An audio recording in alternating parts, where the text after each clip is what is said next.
भूल भुलैया 2 के टाइम हमारे ऊपर इतनी एक्सपेक्टेशंस थी नहीं। उस टाइम आई थिंक हर्डल्स अलग थे, लेकिन 3 के टाइम इतनी एक्सपेक्टेशंस आ चुकी है। मैं पहले शायद से ऐसे इतना सोच के नहीं बोलता था, लेकिन ऑफ लेटली मैं ये चीज़ों में थोड़ा सा शायद से ध्यान ज़्यादा देने लगा हूँ। It's wonderful to learn what he is जो उन्होंने अचीव किया आज तक एंड जिस तरीके से अचीव किया है, तो वो बहुत ही कमेंडेबल जर्नी है।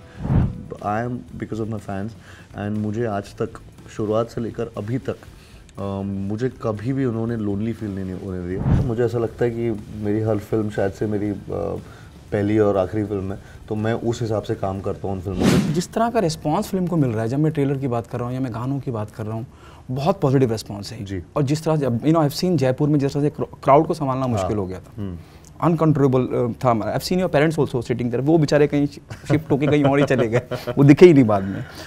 तो जब इस तरह का रिस्पांस मिलता है, जिम्मेदारी बढ़ जाती है या डर लगता है? मिक्सचर होता है दोनों चीज़ों का। आई थिंक मुझे ऐसा लगता है कि रिस्पॉन्सिबिलिटी तो है ही, बट एक नर्वस एनर्जी भी रहती है कि अब ये फिल्म ऑफ कोर्स 10 दिन बचे हैं, इससे एक्सपेक्टेशंस इतनी ज़्यादा है। और ऑल्सो अभी जैसे जैसे मैं इंटरव्यूज़ कर रहा हूँ तो मैं रियलाइज़ कर रहा हूँ कि भूल भुलैया 2 के टाइम हमारे ऊपर इतनी एक्सपेक्टेशंस थी नहीं, एंड उस टाइम आई थिंक हर्डल्स अलग थे, लेकिन 3 के टाइम इतनी एक्सपेक्टेशंस आ चुकी हैं। Also with the kind of reviews या रिसेप्शन जो ट्रेलर्स को, टीज़र को या फिर गाने को मिला है अभी तक, उसने और ज़्यादा एक्सपेक्टेशन बढ़ा दी है। सो वी आर, मतलब I am taking it in a positive way and I am just hoping कि मतलब यही तो हम चाह रहे थे, तो अभी वो आगे बस ट्रांसलेट हो once audience just they should just go and get entertain. I think वो इम्पोर्टेंट है। जैसे आपने जिक्र किया, जब मैं भूल भुलैया 2 की बात करता हूँ, तब भी अलग अलग तरह के नज़रिए थे, अलग अलग तरह के ओपिनियन थे लोगों के, लेकिन उस पूरे नज़रिए को बदल दिया जब फिल्म बाहर आई और मंजूरिका तो ब्रांड था ही, रूह भाभा ब्रांड बन गया। वो उस तरह का रिस्पॉन्स मिला। क्या आपने भी सोचा था कि ये होगा? एक ओपिनियन था लोगों का कि अरे यार इतनी कल्ट फिल्म है और आप उसको छू रहे हैं, ये वो बहुत तरह की बातें, लेकिन कमर्शियली इतनी बड़ी कामयाब फिल्म हुई, नज़रिया बदल गया लोगों का। आई थिंक एक एस्पेक्ट था इसका भूल भुलैया 2 का, जिसमें ये कैरेक्टर नेम्स यहाँ पे थे, लेकिन एक ओरिजिनल कहानी थी। एंड बहुत टाइम बाद एक ऐसी कमर्शियल फिल्म आ रही थी जिसकी कहानी एकदम एक रिलेटेबल फैक्टर भी था, बट एक यूनिकनेस थी स्टोरी को, और वो आई थिंक इसके लिए बहुत वर्क किया इन एन एंटरटेनिंग मैनर। तो वो एंटरटेनमेंट के जो इसका क्वेश्चन था वो बहुत ज़्यादा था। And I think same goes with भूल भुलैया 3। ये भी एक ओरिजिनल कहानी है जिसमें बहुत कुछ नया होने वाला है। कैरेक्टर नेम्स हैं या मतलब मैं कुछ चीज़ों के बारे में बात नहीं कर सकता, लेकिन ये ज़रूर बोलूँगा कि it's a different story, it's a unique story, and वो उसके लिए एक बहुत इस फिल्म के एंटरटेनमेंट क्वोशंट को और ज़्यादा ऊपर करता है। सो मुझे ऐसा लगता है कि ये अगेन लोगों को एंटरटेन करेगी। मैं इसका पार्ट जब से शुरुआत से बनाऊँ, मैंने बहुत इन्जॉय किया है शूट करना वो सीन्स को, चाहे वो हॉरर सीन्स हो, चाहे वो कॉमेडी वाले सीन्स हो। So I am really hoping that this also gives the same result or more.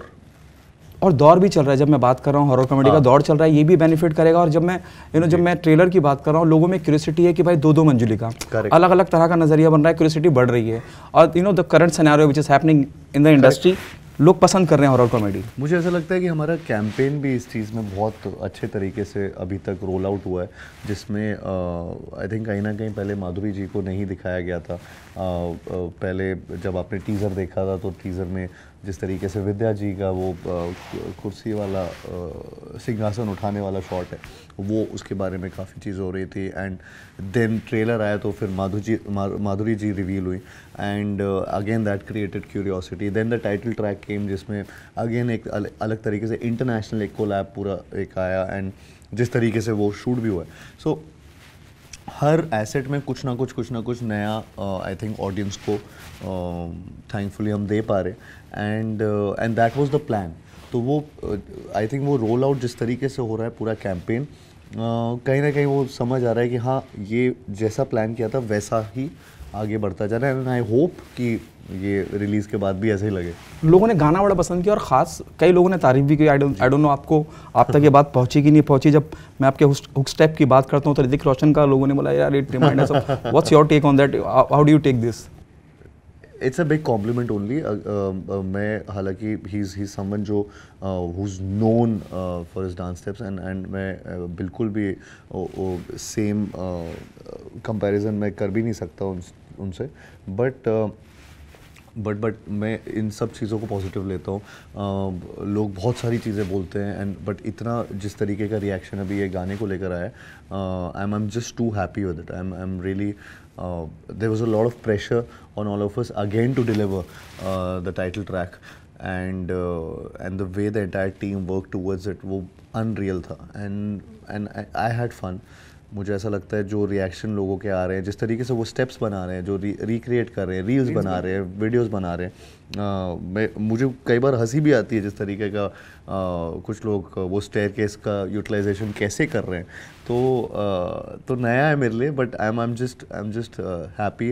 बुलबुले 2 के टाइम पे टाइटल ट्रैक में भी ये बहुत हुआ था जिगजैग स्टेप के साथ, बट इस बार भी इसके साथ काफ़ी सेम चीज़ हो रही है। कार्तिक बहुत संभल के बोलते हैं जब भी मैं I have seen you whenever you speak to any journalist, जब मैं खास करके विवादों की बात करता हूँ, और it reminds me the way Shahrukh interact with media. Oh अच्छा, what's did anyone told you before this कि बहुत संभल के कि हाँ कोई चीज़, कोई लफ्ज़, कोई शब्द यहाँ से वहाँ ना हो जाए? ये पता नहीं, मैं किसी ने बोला नहीं, लेकिन हाँ मैं सोच के ज़रूर बोलता हूँ।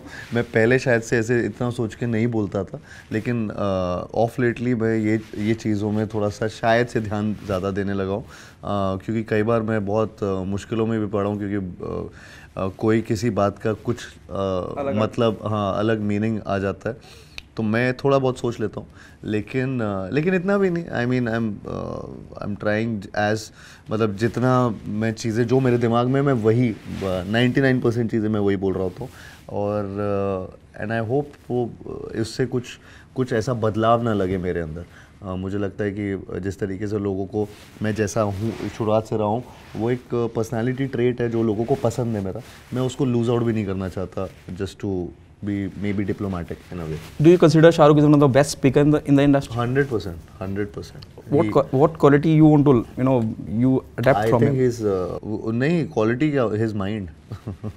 So I think वो उनका जिस तरीके का I think the way he thinks, the way he speaks, the way he anything about him, it's wonderful to learn what he is, जो उन्होंने अचीव किया आज तक एंड जिस तरीके से अचीव किया है, तो वो बहुत ही कमेंडेबल जर्नी है एंड बहुत ही इंस्पायरिंग जर्नी है। मैं आपसे ये तो नहीं पूछूंगा कि आपकी फिल्म का क्लैश हो रहा है, आपको क्या कहना है, मैं इन जनरल आपसे पूछूंगा जब, और सिर्फ ये पहली फिल्म नहीं है और ना ये आखिरी फिल्म होगी जो क्लैश हो रही है, इससे पहले भी कई फिल्में क्लैश हुई हैं। क्या आपको नहीं लगता है कि मेकर्स को एक नोट पे आके डिसाइड करना चाहिए, when something like this happened the fans get divide, the audience get divide, कई मेकर्स को कहीं नुकसान ही होता है, दोनों तरफ की ऑडियंस है, दोनों तरफ लोग जाने वाले भी हैं, डोंट यू थिंक इसका भी कुछ एक इलाज, एक सुधार होना चाहिए, एक सोल्यूशन निकलना चाहिए? आई थिंक मुझे ऐसा लगता है कि ये अनफॉर्चुनेटली अगर वैसे देखा जाए तो ये किसी की गलती नहीं है यहाँ। मुझे ऐसा लगता है कि हम बहुत पहले से अनाउंस करके रखे थे फिल्म को, सो हमारी हर चीज़ इसके अराउंड हो रही थी। जैसा मैंने उनकी फिल्म के बारे में देखा, उनका पूरा फिल्म ही it's around that subject, so मुझे ऐसा लगता है कि वो ऐसा सिचुएशन ऐसा बन गया, तो उसमें कोई किसी को कुछ बोल ही नहीं सकता है।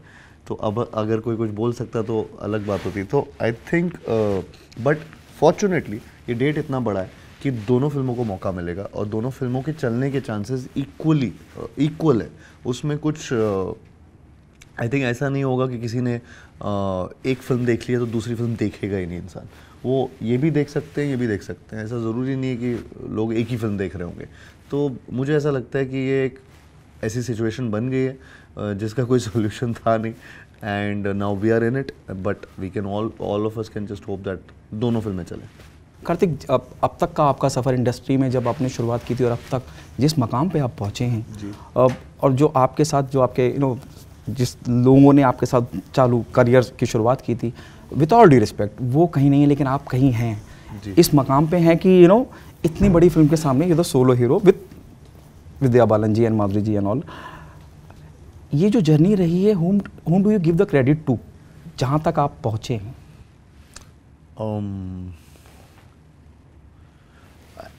आई थिंक मैं अगेन मैं मतलब बहुत ये डिप्लोमेटिक नहीं है, लेकिन मुझे ऐसा लगता है मैं फैंस को बहुत इसमें थैंक करना चाहूँगा। मुझे ऐसा लगता है कि from my first film itself जिस तरीके से मेरे को एक लॉयल ऑडियंस मिली, जो मेरे तक पहुंचा भी देती थी चीज़ें किसी ना किसी तरीके से, वो फैंस कि आपको ये करना चाहिए, आपको ये नहीं करना चाहिए, आप you know they create stuff, they messages भेजते हैं या फिर कुछ ना कुछ वीडियोस बनाते हैं। मुझे लगता है मैं हमेशा ये चीज़ कई बार बोलता भी हूँ कि I am because of my fans, and मुझे आज तक शुरुआत से लेकर अभी तक मुझे कभी भी उन्होंने लोनली फील नहीं होने दिया, बिकॉज मुझे हमेशा लगता रहा कि मेरे साथ कुछ लोग जुड़े हुए हैं और वो मेरे फैंस हैं, and I can't thank them enough, so it's like an extended family for me. तो मेरी पूरी जर्नी मुझे लगता है मैं उनके लिए बोलना चाहूँगा कि वो उनको मैं थैंक करना चाहूँगा। जब हम फैंस की हम बात कर रहे हैं, और जिस तरह से जब मैं भूल भुलैया 3 की बात कर रहा हूँ, उसका ट्रेलर हो, उसके बाद गाना हो, क्या आपने ये बात नोटिस करी, बहुत बहुत ना के बराबर नेगेटिविटी रही है सोशल मीडिया का जिस तरह से दखल है, और जिस तरह से लोग छोटी बात को सुई की नोक की तरह भी अगर उन्हें कोई लगता है ट्रोल करते हैं, एक बड़ी पॉजिटिविटी रही। Have you notice this?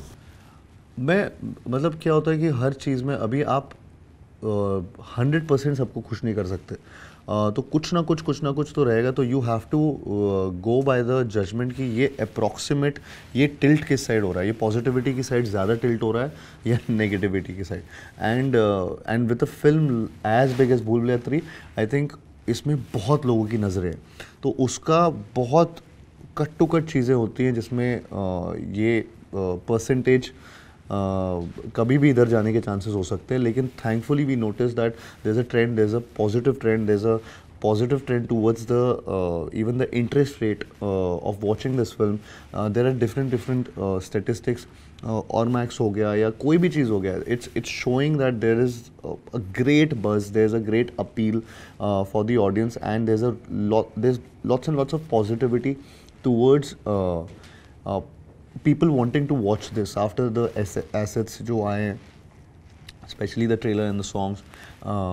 So I think ये एक like all of us are happy about it, and I hope it continues, because now we are in the final stages of the campaign, and we are like just 10 days before the release right now.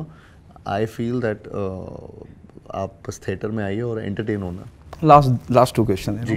Your experience working with Vidya ji and Madhuri Dixit, how's the experience? Unreal experience. मुझे ऐसा बहुत मज़ा आया उनके साथ shoot करके। मुझे विद्या जी के साथ अगेन मैं उनके साथ काफ़ी अभी भी प्रमोशंस चल रहे हैं तो उनको मिलता रहता हूँ। तो she is bubbly, she is someone who's fun loving, और कुछ ना कुछ वो सेट पे मस्ती चलती रहती है जब वो होती है।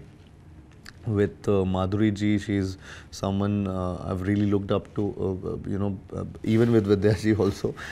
So it's like a thing. मुझे ऐसा लगता है दोनों के साथ मेरा it's like a dream come true for me that I got this opportunity to work with them, and that too in a film like this, like Bhool Bhulaiya 3, where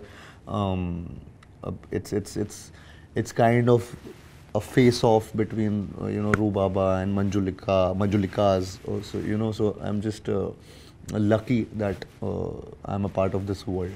The last one, how important, otherwise her film बहुत important होती है, लेकिन जब मैं इस film की बात करता हूँ इसमें बहुत कुछ कहा बोला, और एक अलग तरह का माहौल है इस फिल्म को लेके। ऑडियंस भी है, लोग भी हैं, फैंस भी हैं, जैसे आपने कहा एक रेशियो, बहुत बड़ा रेशियो है जिसके इर्द गिर्द ये बज़ है कि they wanted to see the film. How important the critical and the commercial success Bhool Bhulaiya 3 is important for Kartik?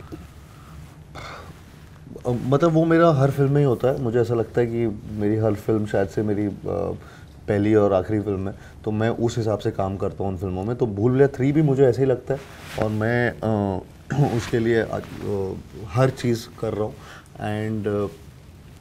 and I feel and I hope that it translate into numbers also, and it translate into positivity also, where people who go to the theaters, they enjoy this film, and they they feel that it was value for their money. You know, वो चीज़ ऐसा ना लगे कि ये क्या हुआ, हम लोग क्या देखने आए, ये चीज़ ना हो. And I think we've made a good film and an entertaining one, which you can watch with your family. And it's going to be a festive season at that point of time. So I feel lots and lots of people will be in that zone where they would want to watch an entertaining film. And I think we're really entertaining, and the entire team is very entertaining, and I feel that we have made an entertainer out of Bhool Bhulaiyaa 3. So yeah, ये expectations है. Thank you so much, Karthik, for giving me your time. Thank you so much. Thank you.